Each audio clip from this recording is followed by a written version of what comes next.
Hey there, it's Steve from Serious Keto, and in this video I am going to be reviewing the most recent Keto Mojo blood glucose and ketone monitor. Now, I'd previously done a review. It wasn't an exceptionally well done review, but I did a review nonetheless of the Keto Mojo 4279. This is the one that does not have Bluetooth. I've been very happy with it as I've used it over the past year. But now that Keto Mojo has a new model out, I felt that if I'm going to be promoting them, I should really test out that model. So in this video, we are going to take the new Keto Mojo, or newer Keto Mojo model, the one with Bluetooth, and run it through its paces. Now, I got kind of excited and opened the box already, so you don't get to see the full unboxing, but I will show you what all is included. The first thing you see when you open the box is the lifetime warranty.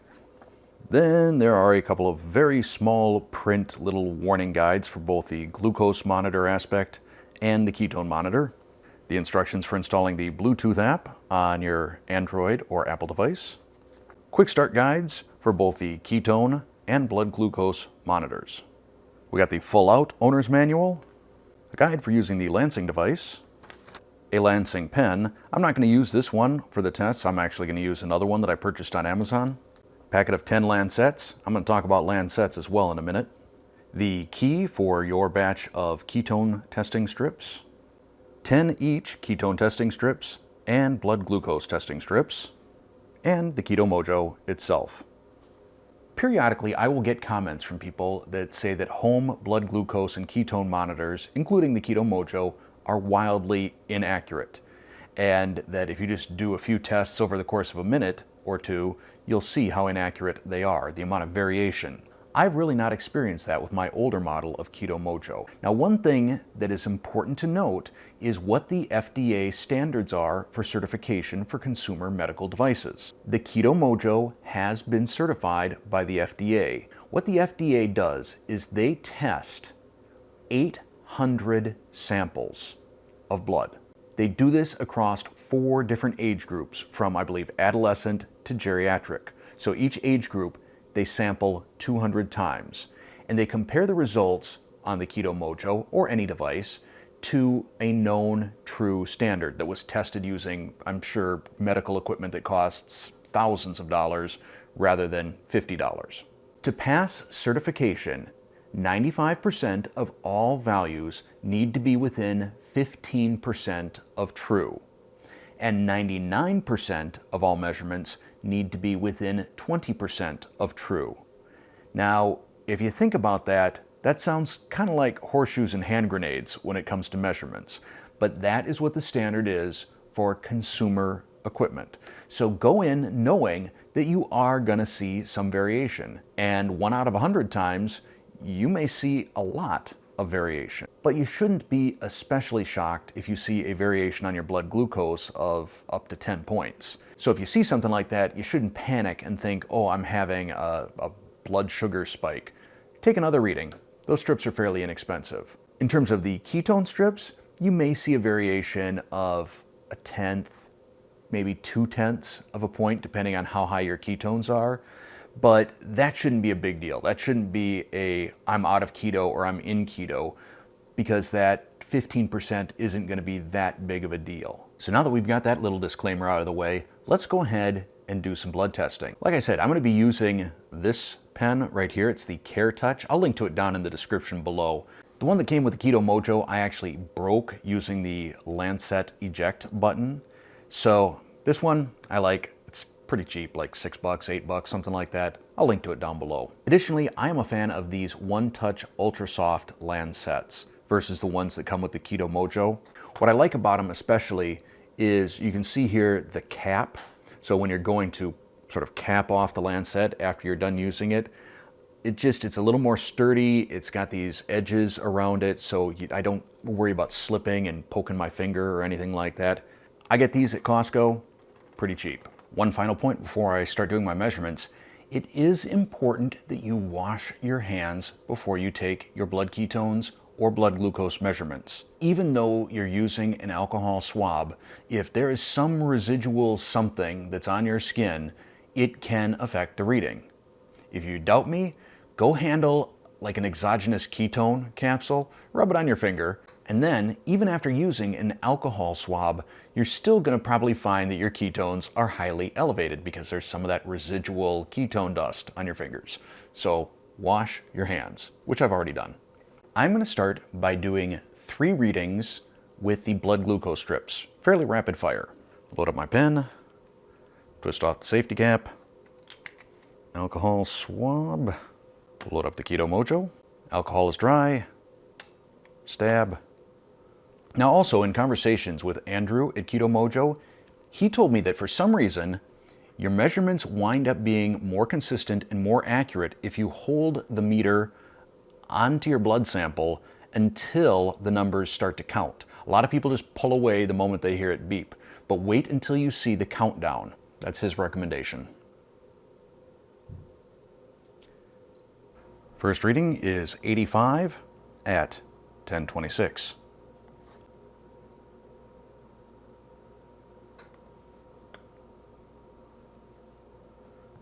Also at 85 at 10:28. And our third and final reading, 91, also at 10:28. So we had 2 readings at 85 and 1 at 91. So we had 1 reading that was less than 10% off from the others. Is that acceptable? Well, according to the FDA, it is for consumer products. I guess in terms of glucose, what I would look for then is a really significant spike when you're trying out food. Kind of take the day-to-day readings, knowing that it's, could be off by a little bit, but if you see a significant movement, I'm saying like 30 points, then you're probably dealing with a very legitimate change in your blood glucose. Next, we're going to do ketones, using a new finger this time. The monitor is ready. The alcohol is dry.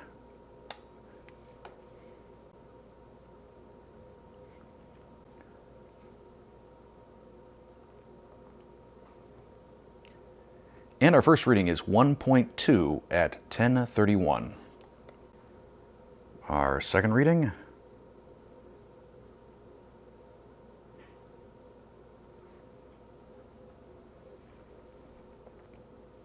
also 1.2, it is 10:32. And we'll take our third and final blood ketone reading.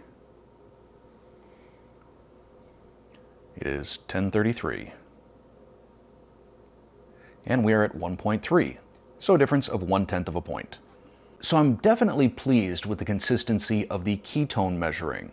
It would be nice if the blood glucose measuring were a little more accurate. Now, as a side note, I spent the better part of 16 years in quality and process improvement, so I have done more measurement systems analysis and gauge R&R studies than I can even begin to count.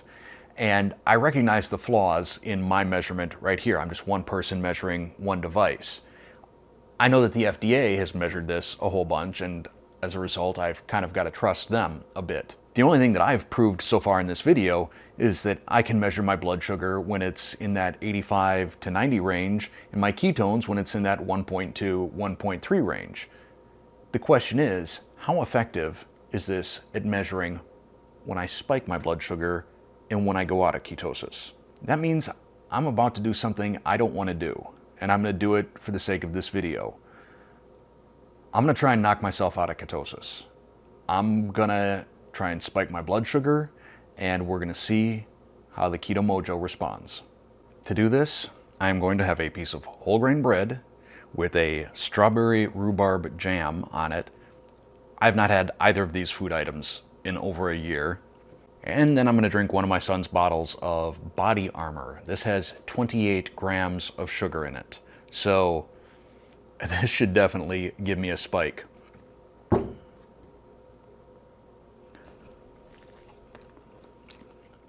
This tastes pretty good.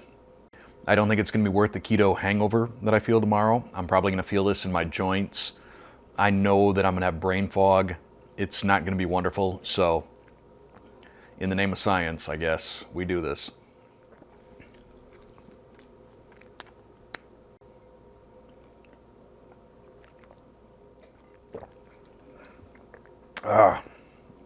Wow. I just consumed more than a full day's worth of carbs there in about 3 seconds. I already feel gross. So we'll check the blood glucose at 30 minutes, 60 minutes, and 120 minutes. And then also we'll check ketones at the 2-hour mark. It's been 30 minutes, so let's take our first reading.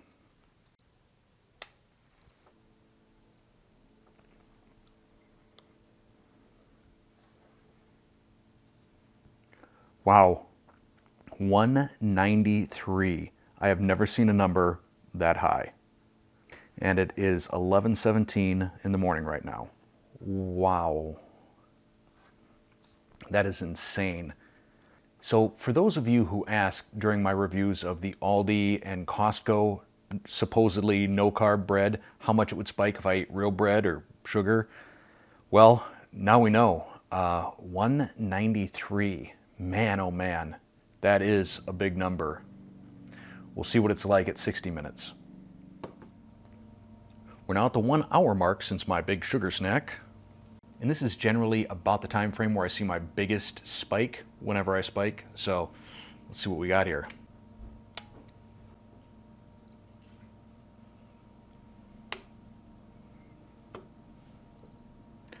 $190 at 11:49.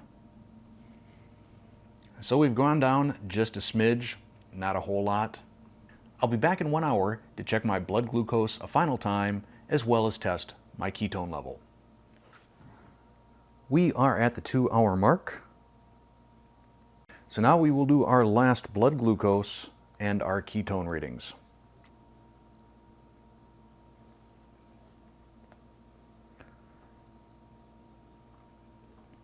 And we're down to 141 at 12:48. So I'm breathing a slight sigh of relief that my numbers now are down by 50 points.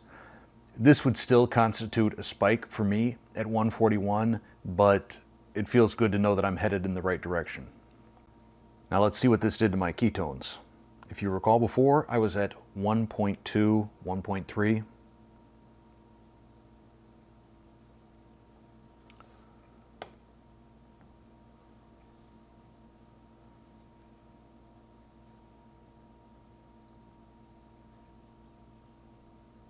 And we took a pretty good dip there, down to 0.5. So I'm still spilling ketones. That's good. Now I'm not sure at what point your ketones bottom out, so I will just eat the way I normally eat, low carb, for the rest of today, and I will check again tomorrow morning. All right, so it's the morning after my little carb experiment. Didn't enjoy it. It does feel a little bit like a hangover. I had sort of a headache throughout the evening. I also found that I had something that I haven't had in a long time, which is cravings. I actually felt hunger. My stomach was growling, and I wanted candy. I wanted a chocolate bar. So yeah, attempting to knock myself out of keto or cause a big blood glucose spike, not something I want to be doing on a regular basis. But let's see what our readings are this morning. First with the blood glucose.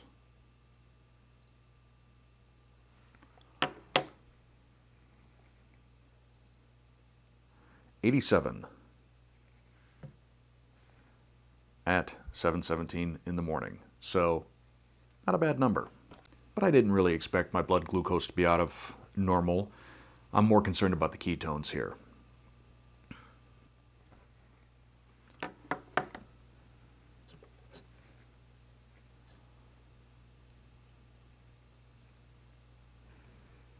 $1.1. And this is at 7:18. That's kind of interesting.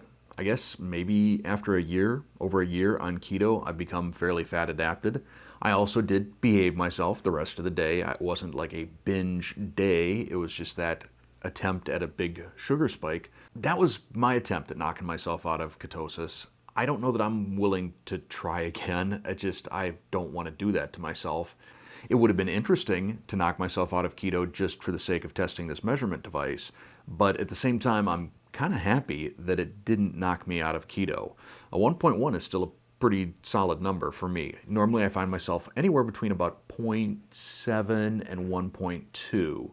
So what I'll do is I'll continue to gather readings over the next couple of days, and once I've got enough readings on the Keto Mojo, then I will attempt to sync it up with the Bluetooth functionality and the app on my iPhone, and we can see how that works out. I've been collecting readings on the Keto Mojo now for between a week and a half. I've saved trying out the app for this particular video because I wanted to do it in real time so we could see just how easy or complicated it is to use. So the app is installed on my phone. Right here on the side of the Keto Mojo is the sync button. So we'll hit sync device. It looks like, yep, there's a little blue light. And we are syncing. So we've got a total of 50 readings so far. And this is kind of cool. They've got this new measurement, this GKI. So it's a glucose ketone index. It's an equation that combines your glucose with your ketone reading. And I can scroll back historically and look at some of my readings. I see that for the most part, sort of moderate. So it seems that the higher numbers indicate a less beneficial state of ketosis.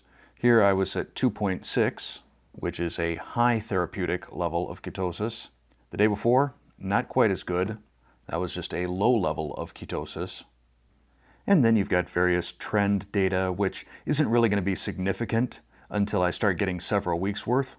So in the video description below, I will include a link to an article on GKI by Keto Mojo so you can get a better understanding of that. I like that. I like seeing that interplay between blood glucose and ketones to find out how I'm doing.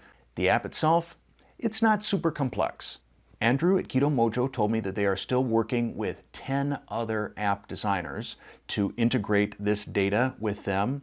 Right now, it works with Apple Health and with Heads Up. And I know that they're working with Apple Health to get ketones as one of the measurable fields in that app. So I think as time goes on, we're going to start seeing a more robust app with more integration with other third-party apps. So in summary, I'm pleased with this new Keto Mojo. I would like to see a little more consistency in the blood glucose. It is what it is. I'm very pleased with consistency in the ketone readings, and I really like this Bluetooth functionality. For the past year, every time I've taken a reading, I have put both my blood glucose and my ketones into an Excel spreadsheet. And I didn't really know how to correlate the two specifically. Now with this GKI within the app, I can do that. And I think that's going to become, at least for a data geek like me, a whole new fun thing to monitor. So I won't be reviewing other monitors. It's just not in the budget for me. I mean, maybe if some company sent me one for free, I would try it out, see how it compares to the Keto Mojo. What I can tell you is, having used a Keto Mojo for over a year and now reviewing this new Bluetooth model, I'm quite comfortable with my purchase decision. And I feel that I could pretty easily recommend a Keto Mojo to anyone who wants to be monitoring their own blood glucose and ketone levels. So if you decide that this is something for you, I will include a link down below in the description so you can get 15% off a Keto Mojo and testing strips as well now. It used to just be the Keto Mojo, but now my discount also works on testing strips. So use that link if you'd like to make a purchase. And that's it for this review. Thanks for watching.